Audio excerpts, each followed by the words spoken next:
عزیزان ذی وقار، دو بڑے اہم موضوع عدل اور انسانی جان کی اللہ تعالیٰ کی طرف سے قائم کردہ قدر و قیمت۔ قرآن کریم میں اللہ تعالیٰ جل وعلا نے ارشاد فرمایا، اے ایمان والو کونوا قوامین للہ شہداء بالقسط، مضبوطی سے قائم رہتے ہوئے انصاف پر مبنی گواہی دینے والے بن جاؤ۔ قوامین، سختی کے ساتھ اس کے اوپر کاربند رہو، سختی کے ساتھ اس کے اوپر پہرا دو، اور یہ کسی کے لیے نہیں، کسی کو راضی کرنے کے لیے یا کسی کو ناراض کرنے کے لیے یا کسی کی خوشنودی حاصل کرنے کے لیے یا کسی کو نیچا دکھانے کے لیے نہیں، قوامین للہ، قائم رہنا ہے مضبوطی کے ساتھ اللہ تعالیٰ جل وعلا کی رضا کے لیے، اور شہداء بالقسط، گواہی دینی ہے جو انصاف پر مبنی گواہی ہو، بات کرنی ہے جو انصاف والی ہو، بات بیان کرنی ہے جو لا یخافون لومۃ لائم، کسی ملامت کرنے والے کی ملامت کا تمہیں ڈر نہ ہو، حق پر مبنی بات ہو، کسی کی ناجائز طرفداری نہ ہو، کسی کا تعصب نہ ہو، کسی کو نیچا دکھانا مقصود نہ ہو۔ کونوا قوامین للہ شہداء بالقسط۔ پھر اگلے جملے میں اس کی مزید اللہ تعالیٰ نے وضاحت فرمائی، وَلَا يَجْرِمَنَّكُمْ شَنَآنُ قَوْمٍ عَلَىٰ أَلَّا تَعْدِلُوا، ایسا نہیں ہونا چاہیے کہ کسی قوم کا تمہارے ساتھ تعلق درست نہ ہو، دشمنی ہو، تو کسی قوم سے دشمنی تمہیں اس بات پر آمادہ نہ کرے، اس بات پر نہ ابھارے کہ تم حق کا بیان ہی نہ کرو اور نا انصافی کرو۔ کتنا واضح دو ٹوک انداز میں اللہ تعالیٰ نے نسل انسانی کو حکم دیا، عدل قائم کرو، یہ نہ ہو کہ سامنے تمہارا اپنا ہو تو تمہارا معیار اور ہو، اگر سامنے دشمن ہو تو تمہارا معیار اور ہو، ہر صورت پر معیار ایک ہی ہونا چاہیے، اعدلوا، عدل کرو، ہوا اقرب للتقوی، یہ تقوی کے بہت زیادہ قریب ہے۔ اور اس کے بعد فرمایا واتقوا اللہ، اللہ تعالیٰ عز و جل سے ڈرتے رہو کہ جب تم کسی کے ساتھ ناانصافی کرو گے تو اللہ تعالیٰ کی ذات کو ذہن میں رکھنا، اور یاد رکھنا اگر آج تمہارا وقت ہے تو کل کسی دوسرے کا وقت بھی آ سکتا ہے۔ ان اللہ خبیر بما تعملون، اللہ تعالیٰ کو تم دھوکہ نہیں دے سکتے، وہ خوب خبر رکھنے والا ہے، جو کچھ بھی تم کر رہے ہو تمہاری نیتوں سے بھی واقف ہے، تمہارے اعمال سے بھی واقف ہے۔ پھر فرمایا وعد اللہ الذین آمنوا وعملوا الصالحات، اللہ تعالیٰ کا ایسے لوگوں سے وعدہ ہے، وہ ایمان والے جو عمل صالح کرتے ہیں ان کے لیے فرمایا مغفرت بھی ہے اور ان کے لیے اجر عظیم بھی ہے۔ اب سورہ مائدہ کی یہ 9 نمبر آیہ مبارکہ ہے، اور انسانی تاریخ، انسانی مشاہدہ اس بات پر گواہ ہے کہ کوئی بھی معاشرہ ہو، کوئی بھی قوم ہو، وہ عدل و انصاف کے بغیر کبھی بھی مکمل نہیں ہو سکتا۔ کسی بھی قوم کا معاملہ بغیر عدل کے، بغیر انصاف کے کبھی پورا نہیں ہوتا۔ تو اس لیے شریعت اسلامیہ نے انفرادی طور پر اور اجتماعی طور پر دونوں اعتبار سے اس کو سب سے زیادہ اہمیت دی، یہاں تک کہ اسے حکومت کے اولین فرائض میں شمار کیا۔ رسول اللہ صلی اللہ علیہ وآلہ وسلم نے ارشاد فرمایا کہ 7 افراد جن 7 افراد کو اللہ تعالیٰ قیامت کے دن اپنے عرش کا سایہ عطا کرے گا، جب اللہ کے عرش کے سائے کے علاوہ کسی شے کا سایہ نہیں ہوگا، ان میں نبی صلی اللہ علیہ وسلم نے فرمایا سب سے پہلا عدل و انصاف کرنے والا حکمران ہے۔ اتنا بڑا درجہ اللہ تعالیٰ کے عرش کے سائے میں جسے سب سے پہلے جگہ اللہ کے نبی علیہ السلام نے دی، الامام العادل، انصاف کرنے والا حکمران۔ تو انفرادی معاملہ ہو، ذاتی معاملہ ہو، اجتماعی معاملہ ہو، ہر 2 معاملوں میں اللہ تعالیٰ نے واضح طور پر حکم فرمایا عدل سے کام کرو، انصاف سے کام کرو، اور یہ زیادہ قریب ہے تقویٰ کے۔ عدل کا معنی مساوات اور برابری نہیں ہے، یہ ذہن میں رکھیے گا۔ عدل کا معنی مساوات نہیں ہے۔ مثال کے طور پر ہمارے سامنے 2 افراد آتے ہیں، ان میں سے ایک بوڑھا ہے اور ایک بچہ ہے، تو ہم ان کی ضرورت کے اعتبار سے ان کو وہ چیز مہیا کریں گے، اسے عدل کہا گیا۔ نمبر کے اعتبار سے نہیں کہ اس کو بھی ایک چیز اتنی ہی دی جائے، اس کو بھی اتنی ہی دی جائے، یہ عدل کا معیار نہیں ہے۔ عدل کا معیار یہ ہے کہ جس کو جس چیز کی ضرورت ہے اور وہ اس چیز کا حقدار ہے، اس کے حق کے اعتبار سے اس کو وہ دیا جائے۔ آپ اللہ تعالیٰ کی اولاد کے درمیان دولت کی تقسیم کا معاملہ دیکھ لیں، اگر آپ یہ کہیں کہ جی مساوات ہونی چاہیے، برابری ہونی چاہیے، تو اللہ تعالیٰ جل وعلا نے ماں کا، باپ کا، بیٹی کا، بیٹے کا، بیوی کا، شوہر کا، ان سب کا حصہ پھر مساوات کے اعتبار سے ایک جیسا ہونا چاہیے تھا۔ تو عدل کا معنی مساوات نہیں ہے، برابری نہیں ہے۔ عدل کا معنی یہ ہے کہ جو جس جگہ پر ہے اس جگہ کے اعتبار سے اس کو جس چیز کی جتنی ضرورت ہے اس کو اس اعتبار سے نوازا جائے گا۔ اسی لیے چونکہ معاشرے میں مرد کی ذمہ داری ہے کفالت کرنا، بیٹے کی ذمہ داری ہے کفالت کرنا، اس لیے اس کا حصہ 2 لڑکیوں کے برابر رکھا گیا۔ تو اس اعتبار سے ظلم کی تعریف کرتے ہوئے ائمہ محدثین کہتے ہیں شے کو ایسی جگہ پر رکھنا جو غیر موضوع ہے اسے ظلم کہتے ہیں۔ وضع الشیء فی غیر موضعہ، شے کو اس کی جگہ میں رکھنے کو عدل کہتے ہیں، اس کی جگہ سے کسی اور جگہ پر رکھنے کو ظلم کہا جاتا ہے۔ گویا کسی شے کو اس کے اصل مقام کے علاوہ دوسرے مقام پر رکھنا، گویا حقدار کی حق تلفی کرنا، اس کے حق کو دبا لینا یا کسی دوسرے کو دینا یا اس کی ادائیگی میں کمی اور تاخیر کرنا، یہ سارا کا سارا معاملہ ظلم میں داخل ہوتا ہے۔ اور اللہ تعالیٰ اس حوالے سے فرما رہا ہے اعدلوا، عدل کرو۔ نبی سرور عالم صلی اللہ علیہ وآلہ وسلم نے ارشاد فرمایا کلکم راع، تم سارے حکمران ہو، تم سارے حاکم ہو، تم سے تمہاری رعایا کے بارے میں پوچھا جائے گا۔ مرد حاکم ہے اپنے گھر کا، عورت حاکم ہے شوہر کے گھر کی، اسی طرح ہر ایک کو اللہ تعالیٰ اس کے درجے کے اعتبار سے اس کی پوچھ گچھ فرمائے گا کہ تمہیں یہ چیز دی گئی تھی، تم نے اس میں کتنا عدل سے کام لیا۔ اس لیے قرآن کریم واضح طور پر بیان کرتا ہے وَلَا يَجْرِمَنَّكُمْ شَنَآنُ قَوْمٍ عَلَىٰ أَلَّا تَعْدِلُوا، یہ نہیں ہو کہ ایک قوم سے تمہاری دشمنی ہے تو تم اس قوم کی دشمنی کو دل میں رکھتے ہوئے ان کے ساتھ انصاف نہ کرو۔ تاریخ اسلامی اس بات کی گواہ ہے، ہمارے اسلاف کا رویہ اور کردار اس بات کا گواہ ہے کہ حق کو معیار بنایا گیا، چاہے سامنے اپنا ہے چاہے سامنے پرایا ہے، انصاف میں کسی قسم کی ڈنڈی نہیں ماری گئی، اس کا ترازو ہمیشہ برابر رکھا گیا۔ اس لیے قرآن نے بہت واضح طور پر فرمایا۔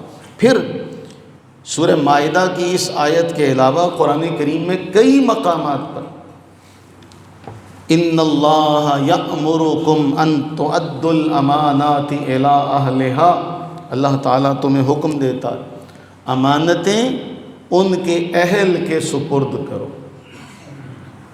امانت سے مراد صرف کوئی شے نہیں مراد، امانت سے وقت بھی مراد ہے۔ جس طرح نبی سرور عالم صلی اللہ علیہ وآلہ وسلم کی ایک حدیث ہے، آپ ایک صحابی سے فرماتے ہیں تیری آنکھ کا تجھ پر حق ہے، اِنَّا لِعَيْنِكَ عَلَيْكَ حَقًّا، تیری آنکھ کا تجھ پر حق ہے، اِنَّا لِجَسَدِكَ عَلَيْكَ حَقًّا، تیرے جسم کا تجھ پر حق ہے، اِنَّا لِزَوْجِكَ عَلَيْكَ حَقًّا، تیری بیوی کا تجھ پر حق ہے، تیرے مہمان کا تجھ پر حق ہے، سب کو ان کا حق دینا، یہ ہے اسلام کی تعلیم۔ آنکھ کو اس کا حق دو۔ کیوں؟ کیسے؟ اللہ تعالیٰ فرما رہا ہے ہم نے وَجَعَلْنَا اللَّيْلَ لِبَاسًا وَجَعَلْنَا النَّهَارَ مَعَاشًا، ہم نے رات لباس لیٹنے کے لیے، آرام کے لیے بنائی، دن ہم نے دوڑ دھوپ کے لیے بنایا۔ اللہ کے نبی فرماتے ہیں ان کو ان کا حق دو۔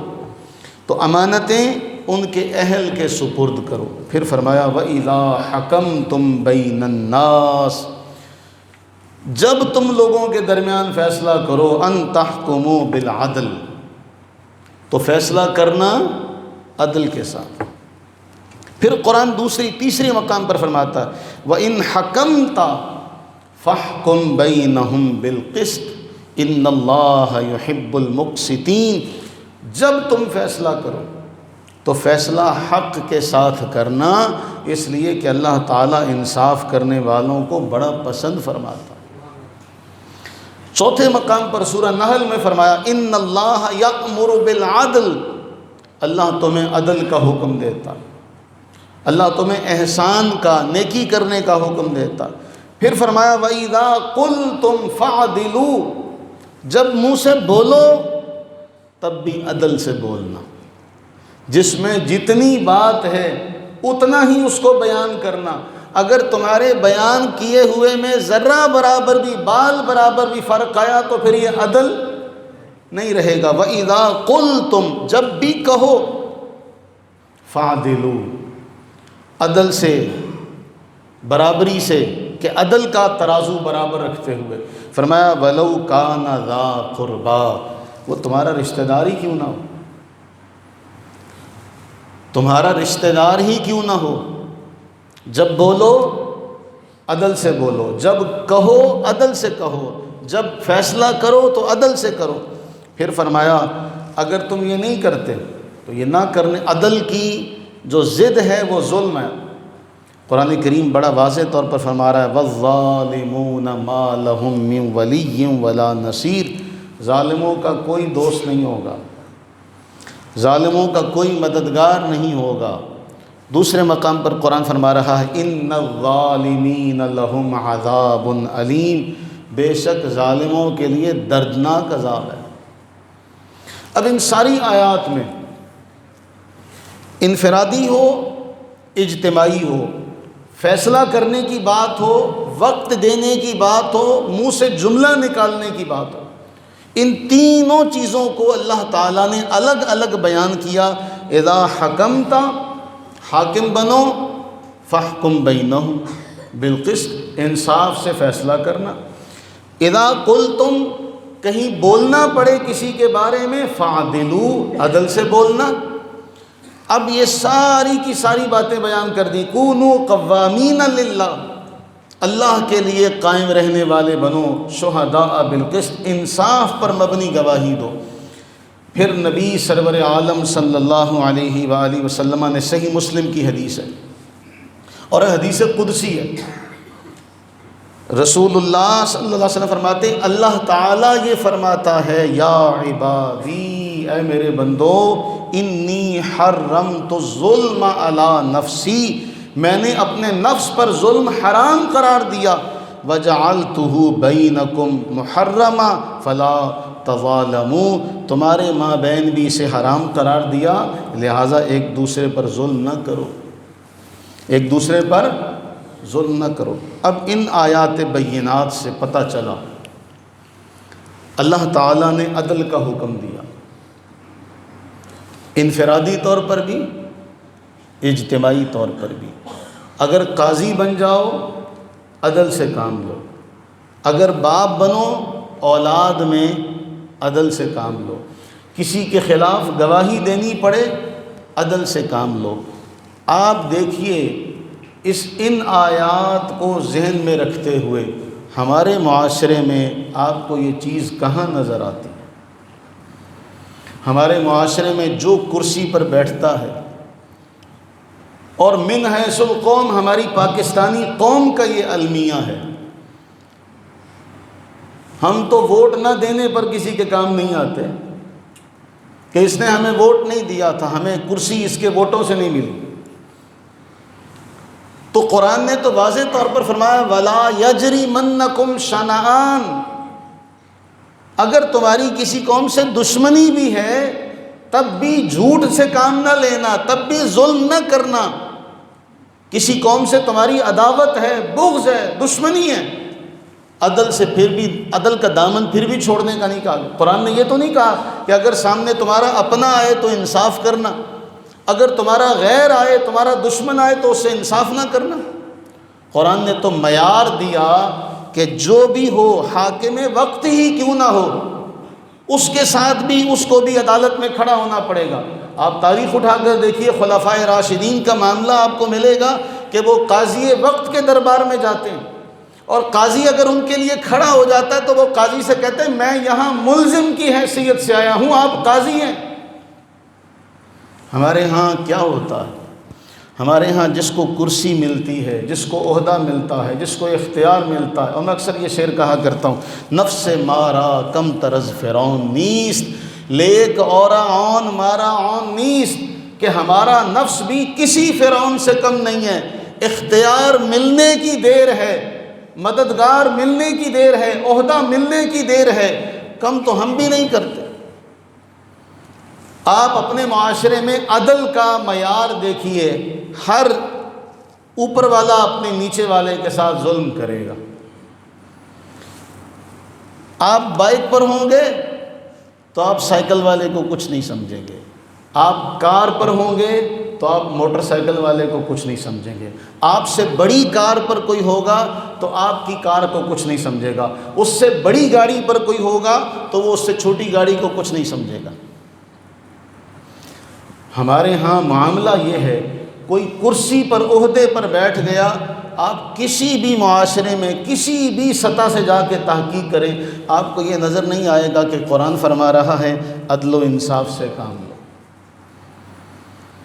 عدل و انصاف سے کام لو۔ اور حاکم، اس کے بارے نبی سرور عالم صلی اللہ علیہ وآلہ وسلم نے اتنی بڑی بات بیان فرمائی کہ عدل کرنے والا بادشاہ، عدل کرنے والا حاکم اللہ کے عرش کے سائے تلے ہوگا۔ نبی علیہ السلام نے 7 بندوں کا ذکر کیا۔ کتنے بندوں کا؟ 7 بندوں کا ذکر کیا کہ 7 بندے ہیں جن کو اللہ تعالیٰ اپنے عرش کا سایہ عطا کرے گا۔ ان 7 میں سب سے اگر مقدم کسی کو رکھا آقا کریم علیہ السلام نے تو وہ رکھا انصاف کرنے والے حاکم کو۔ آپ آج کے معاشرے میں دیکھیں تو آپ کو کہیں بھی یہ نظر نہیں آئے گا، اور اس کی تازہ ترین مثال انہی چند دنوں پہلے ہونے والا واقعہ۔ قرآن اٹھائیے تو قرآن بڑا 2 ٹوک انداز میں بیان کرتا ہے، من قتل نفسا بغیر نفس او فساد فی الارض، 2 ٹوک انداز میں، من قتل نفسا بغیر نفس او فساد فی الارض۔ ان 2 وجوہات کی بنا پر اگر کسی نے کسی کا قتل کیا تو اللہ تعالیٰ فرما رہا فَكَأَنَّمَا قَتَلَ النَّاسَ جَمِيعًا، ایک فرد کا قتل ساری انسانیت کا قتل ہے۔ قرآن کریم میں اللہ تعالیٰ جل وعلا نے ایک قتل کو ساری انسانیت کا قتل قرار دیا۔ اور جانتے ہیں عربی زبان میں یہ جملہ، اس کو مار دو، اس کو عربی زبان میں اس کو کہتے ہیں اقتل، اس کو قتل کر دو۔ 4 لفظ ہیں، الف، حمزہ، قاف، تا، لام، اقتل، مارو اس کو۔ نبی سرور عالم صلی اللہ علیہ وسلم نے فرمایا اگر ناجائز بھی کسی نے لفظ اق ہی کہا،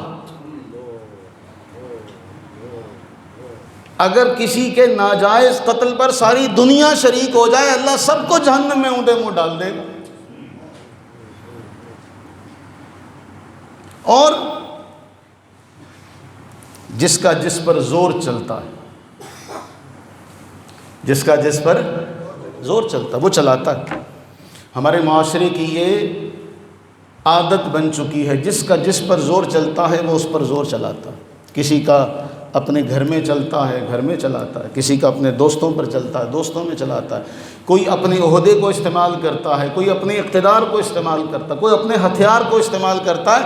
آقا کریم علیہ الصلوۃ والتسلیم نے تو یہاں تک فرمایا جس نے ہماری طرف ہتھیار کیا، من حمل السلاح علینا فلیس منا، اور کما قال، ہماری طرف کسی نے ہتھیار سے اشارہ بھی کسی نے کسی کو کیا، ڈرایا، فرمایا وہ ہم میں سے نہیں ہے۔ اور ہمارے ہاں کا کلچر کیا ہے؟ بڑا عجیب کلچر ہے ہمارے یہاں کا۔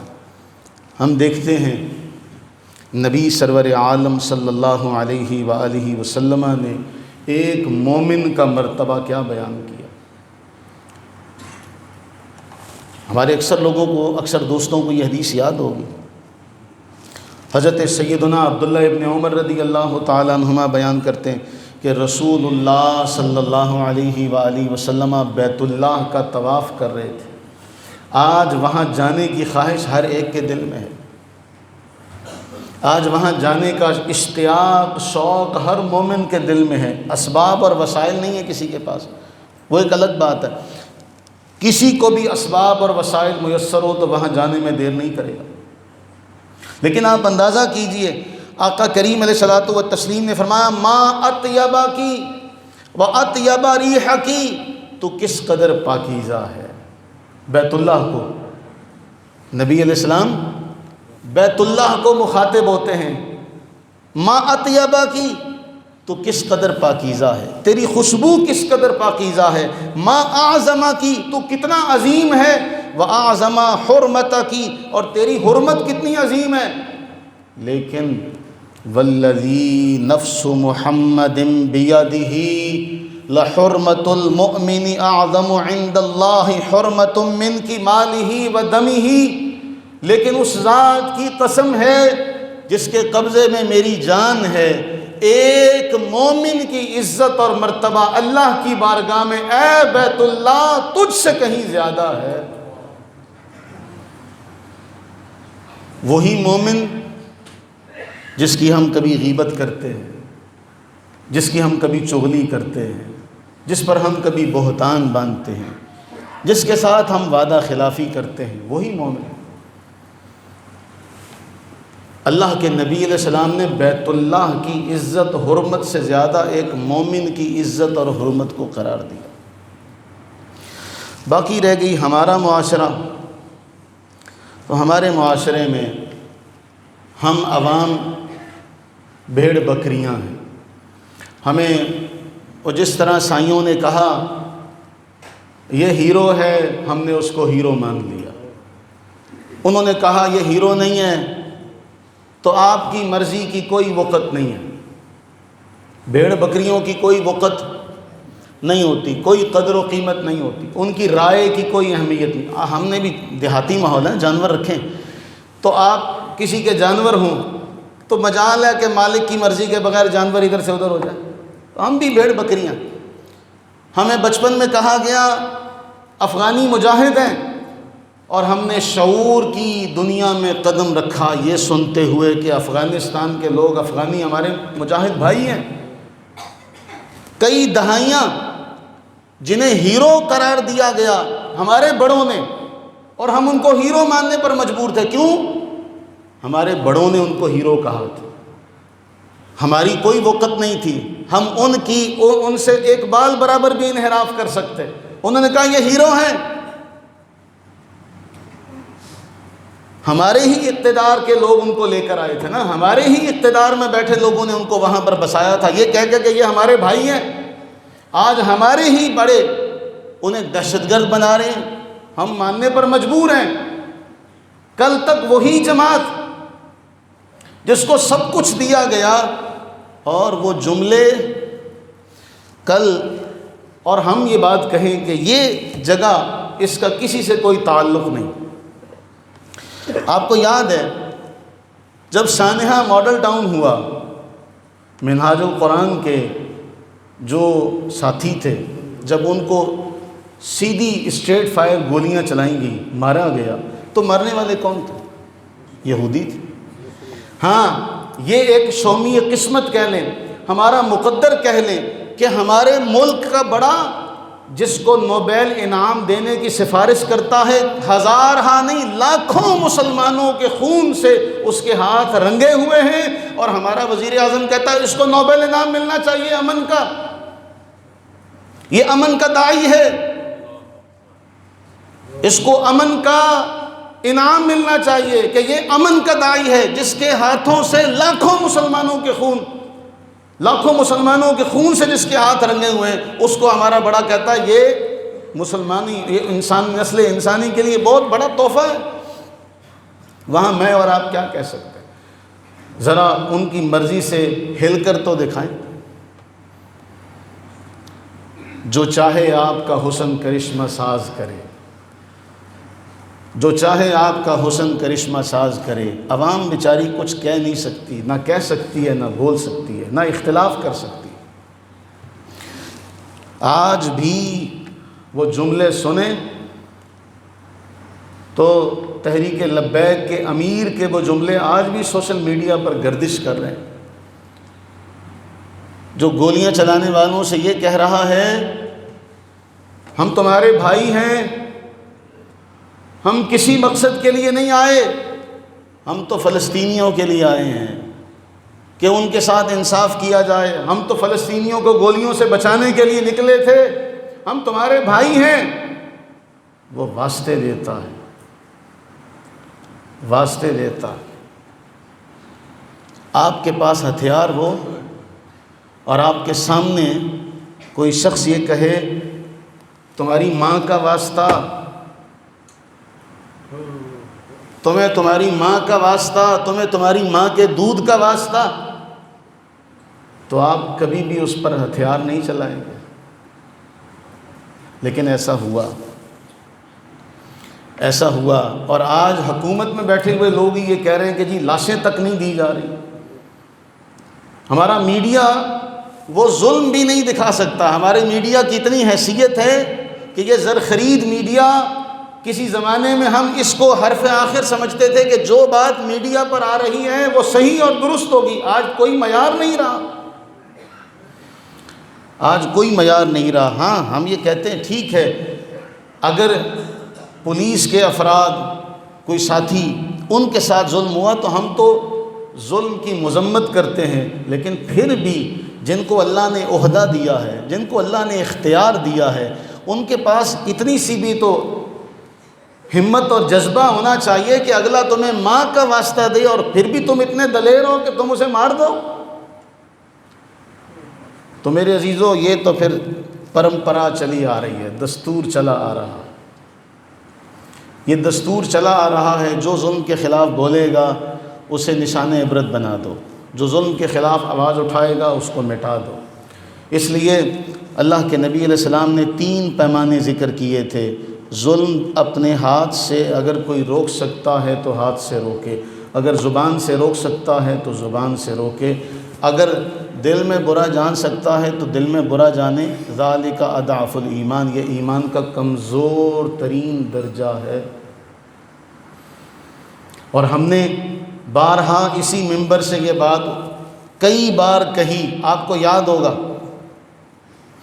ہم آج بھی کہتے ہیں اگر امت کچھ حاصل کرنا چاہتی ہے تو آج بھی متحد ہو کر، متفق ہو کر ان سازشوں کا مقابلہ کر سکتی ہے، وگرنہ ہمیں تقسیم کرنے والوں نے اس قدر تقسیم کیا ہوا ہے، ہم لسانی طور پر بھی تقسیم ہیں، ہم مذہب کے اندر بھی تقسیم ہیں، ہم فرقوں کے اندر بھی تقسیم ہیں، ہم پیروں کے مرید ہونے میں بھی تقسیم ہیں، اور اس قدر تقسیم ہیں کہ اگر اہل حدیثوں کا کوئی مارا جائے تو دیوبندی اور بریلوی کبھی مذمت نہیں کریں گے. اگر دیوبندیوں کا کوئی مارا جائے الا ماشاء اللہ. اب بریلویوں کے ساتھ یہ معاملہ ہوا تو یہ ہمیں تو سبق دیا تھا. ہم تو بزرگوں کے ماننے والے ہیں. ہمیں تو سبق دیا تھا کیا؟ دشمن مرے تو خوشی نہ کریے، سجنا بھی ٹور جانا. تو انسان کسی کا مذاق نہ اڑائے. نبی سرور عالم صلی اللہ علیہ وآلہ وسلم کی ایک حدیث اس حوالے سے بہت اہم ہے، اس کا مفہوم بیان کروں. فرمایا کسی کو گناہ پر دیکھتے ہوئے، کسی کو ظلم پر دیکھتے ہوئے کسی کا مذاق نہ اڑانا، یہ نہ ہو کہ تم بھی اسی کا شکار ہو جاؤ. اور ہمارے ملک میں ایسا ہی ہوا. اور قرآن بیان کرتا ہے وَلَا تَزِرُ وَازِرَةٌ وِزْرَ أُخْرَىٰ، کوئی کسی کے گناہ کا بوجھ نہیں اٹھائے گا.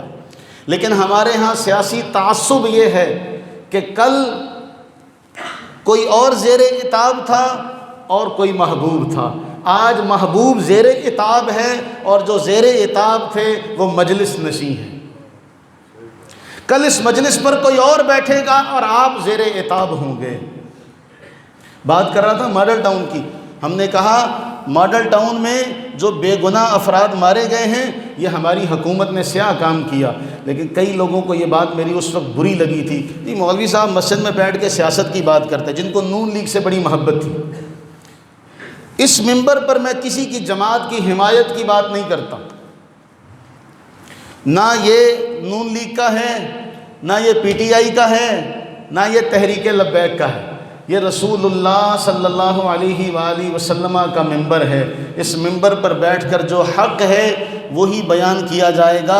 کل تک آپ مظلوم تھے، آج آپ ظالم ہیں، اور آج آپ ظالم ہیں تو سنیے پھر کل آپ پر بھی یہ وقت آئے گا کہ آپ بھی دیکھیں گے کہ میرے ساتھ ظلم ہو رہا. اور ایسا ہی ہوا. سرعام سیدھی گولیاں چلا کر لوگوں کو ہلاک کیا گیا، شہید کیا گیا. جس کا کوئی چلا گیا اس کے گھر تو کوہرام مچ گیا نا. اللہ سے دعا فرمائیں. اس وقت ہمارے ملک کے حالات داخلی طور پر، خارجی طور پر، ایک طرف انڈیا کے ساتھ معاملات خطرناک حد تک، دوسری طرف افغانستان کے ساتھ معاملات خطرناک حد تک، تیسری بلوچستان میں کئی تنظیمیں، کے پی کے علاقوں میں کئی تنظیمیں برسر پیکار ہیں ہماری فوج کے خلاف. اور ایسے میں ہمارا یہ معاملہ، ہم اتنے تقسیم ہو چکے ہیں. آج کسی جماعت کا بیانیہ چل رہا ہے، کل کو کسی جماعت کا بیانیہ چلے گا. تو کسی جماعت کا اعلی کار بننے کے بجائے حق کو حق کہا جائے، سچ کو سچ کہا جائے، ظلم کو ظلم کہا جائے. ظلم ہوتا ہے وہ کوئی کرے، اپنا کرے تب بھی ظلم ہے، پرایا کرے تب بھی ظلم ہے. یہ تو نہیں ہو سکتا کہ اپنا کرے چونکہ جی میری جماعت کر رہی ہے لہٰذا وہ جائز ہوگا، میری جماعت کر رہی ہے وہ جائز ہوگا. نہیں، یہ میری تیری جماعت والی بات نہیں ہے. یہ نسل انسانی کی بقا کی بات ہے. آپ قرآن کریم اور احادیث طیبہ کے قرضدار ہیں کہ آپ قرآن اور حدیث کے مطابق بات کریں گے، آپ اس سے ہٹ کر بات نہیں کر سکتے. لہٰذا اس سانحے میں جتنے بھی لوگ اللہ کے حضور پیش ہوئے، اللہ تعالیٰ ان سب کی بخشش و مغفرت فرمائے. اور اللہ تعالیٰ ہمارے حکمرانوں کو یہ نصیحت لینے کی اور سمجھنے کی قوت عطا فرمائے کہ وہ اپنے اس اقتدار اور غلبے کے نشے میں چور ہو کر وہ کام نہ کریں جو کل ان کے لیے وبال جاں بن جائے. ورنہ حدیث پاک میں آتا ہے، صحیح مسلم میں، حدیث کا مفہوم یہ ہے کہ جب کل قیامت کا دن ہوگا اللہ تعالیٰ فرمائے گا کہاں ہیں تکبر کرنے والے، این الجبارون، کہاں ہیں وہ تکبر کرنے والے، وہ ظلم کرنے والے، وہ کہاں ہیں جو زمین کے مالک بنے ہوئے تھے، کہاں ہیں؟ آج میں اللہ، میں مالک الملک ہوں، لاؤ زمین کے مالکوں کو. تو پھر وہاں تو میرے عزیزو سب کا معاملہ پیش ہونا ہے. ہمارے ایک دوست ہیں، انہوں نے بڑی اچھی بات کی، میں نے وہ اسٹیٹس پر بھی لگائی، دوستوں کو بھی شیئر کی. وہ کہتے ہیں ایک چڑیا جب اس کا وقت آتا ہے تو وہ کیڑے مکوڑوں کو کھاتی ہے۔ ایک چڑیا یا ایک پرندہ جب اس کا وقت آتا ہے عروج کا تو وہ کیڑے مکوڑوں کو کھاتا ہے، اور جب وہی پرندہ مر جاتا ہے تو کیڑے مکوڑے اسے کھاتے ہیں۔ جب وہ اپنے حیات کے اس عروج پر ہوتا ہے تو کیڑے مکوڑے اس کا کچھ بگاڑ نہیں سکتے، وہ کیڑوں کو کھاتا ہے، اور جب وہ مر جاتا ہے تو وہ کیڑوں کا کچھ بھی بگاڑ، پھر کیڑے اس کو کھاتے ہیں۔ تو میرے عزیزو، ہر ایک کا وقت آنا ہے، ہر عروج کو زوال ہے، ہر عروج کو زوال ہے۔ نبی علیہ السلام کی ایک حدیث کا مفہوم ذکر کروں، فرمایا اپنی جوانی میں کسی بوڑھے کا ادب کر لو، کسی بوڑھے کا احترام کر لو، تمہارے بڑھاپے میں اللہ کسی جوان کو پیدا کر دے گا جو تمہارا ادب کرے گا۔ تو قرآن کہتا ہے وَلَا تَزِرُ وَازِرَةٌ وِزْرَ أُخْرَىٰ، کوئی کسی کے گناہ کا بوجھ، لیکن یہ کیا انصاف ہے کہ آپ چادر چار دیواری کا تقدس پامال کرتے ہوئے لوگوں کے گھروں میں داخل ہوتے ہیں؟ اس لیے کہ آج اختیار آپ کے پاس ہے، آج اقتدار آپ کے پاس ہے، تو آپ جس کو چاہیں مجرم بنا دیں، جس کو چاہیں بادشاہ بنا دیں۔ میں نے ذکر کیا نا، جو چاہیں آپ کا حسن کرشمہ ساز کرے، ہم کیا کر سکتے ہیں؟ آپ کی مرضی ہے، آپ بڑے ہیں، آپ اقتدار میں ہیں، آپ کے پاس اختیار ہے، آپ چاہے تو ہیرو کو زیرو اور زیرو کو ہیرو کر دیں، لیکن یہ یاد رکھیے گا ایک وقت آئے گا جب سب کچھ چھوڑ چھاڑ کر احکم الحاکمین کے دربار میں پیش کیا جانا ہے، مجھے بھی، آپ کو بھی، ان سب کو بھی۔ پھر وہاں بات پتہ چلے گی کہ کون کتنے پانی میں ہے۔ اللہ کے نبی علیہ السلام نے تو واضح طور پر فرمایا۔ پھر عربی زبان کا ایک شعر ہے، فَسَوْفَ تَرَىٰ فَسَوْفَ تَرَىٰ اِذِ انْكَشَفَتِ الْغُبَارُ أَتَحْتَ رِجْلِكَ أَمْ حِمَارٌ، یہ غبار چھٹنے کی دیر ہے، پتہ چل جائے گا تو کس پر سوار ہے، تو پیدل ہے، تو گھوڑے پر سوار ہے، یا تو گدھے پر سوار ہے، سب پتہ چل جائے گا۔ اللہ سے یہ دعا فرمائیں کہ اللہ تعالی ہمارا ملک داخلی خارجی طور پر ان معاملات کا متحمل نہیں ہے۔ اللہ تعالی ہمارے تمام کے تمام جو مسلم امہ ہے، اللہ تعالیٰ اسے غیرت دینی اور حمیت دینی عطا فرمائے۔ لاشوں کا تو ہم نے سنا تھا کہ کافروں کے ہاں ہوتا ہے، وہ لاشوں کا احترام نہیں کرتے، لیکن افغانستان میں انہوں نے ہمارے فوجیوں کے ساتھ جو کیا وہ دین نہیں ہے، وہ دین نہیں ہے، وہ دین نہیں ہے۔ لیکن جو آپ نے مرید کے میں کیا وہ بھی دین نہیں ہے۔ لاٹھی ایک رکھیں، معیار ایک رکھیں، جو کام غیروں کے لیے جائز نہیں ہے وہ آپ کے لیے بھی جائز نہیں ہے۔ اللہ تعالیٰ کی لاٹھی بے آواز ہے، اللہ تعالیٰ کی لاٹھی بے آواز ہے۔ آج کوئی بادشاہ ہے کہ کل کو فقیر بنے گا، آج کوئی فقیر ہے کل کو بادشاہ بنے گا، کوئی نہیں جانتا۔ اس لیے سیانے کہتے ہیں جب بھی بول تو بول رے بندے، پہلے ان کو تول، بول ہی تولے جائیں گے تیرے بول بڑے انمول۔ بولنے والے دانا ہیں جو یہ کہہ گئے ہیں کہ بول بڑے نہ بول۔ اللہ تعالی ہم سب کی، اس امت کی، اور خاص طور پر ہمارے نوجوانوں کی حفاظت فرمائے۔ اپنے نوجوان بچوں کا، اپنے بچوں کا خیال رکھیں۔ اللہ کے نبی علیہ السلام نے ایک جملہ کہہ کر، حدیث کہہ کر بات مکمل کرتا ہوں، فرمایا المرء علی دین خلیلہ فلینظر احدکم من یخالل، او کما قال، انسان اپنے دوست کے مذہب پر ہوتا ہے، اس لیے دیکھو کہ تم کسے دوست بنا رہے ہو، تو اپنے بچوں کے دوستوں پر نظر رکھیں، اپنے بچوں کی تربیت اس انداز سے کریں کہ آپ کو پتہ ہو کہ آپ کا بچہ کن کے ساتھ اٹھتا بیٹھتا ہے، آپ کا بچہ کن کے ساتھ جاتا ہے، آپ کے بچے کے دوست کون کون ہیں۔ یہ کبھی وقت نکال کر اپنے بچوں پر غور کیجئے گا۔ اللہ تعالی ہماری نئی نسل کی حفاظت فرمائے۔ اللہ تعالی ہمارے سپاہ میں سے اور ہماری اس مسلم امہ میں سے جو لوگ بھی شہید ہوئے، اللہ تعالیٰ ان کے درجات بلند فرمائے، ان کی منازل کو آسان فرمائے، اور جو ظالم ہیں اللہ تعالیٰ خوب جانتا ہے، اے اللہ انہیں گن لے، انہیں پھر تو جان اور یہ جانے. ہم تیری بارگاہ میں عرض کرتے ہیں اللہ تعالی ہم سب کا حامی و ناصر ہو. آمین ثم آمین وما علینا الا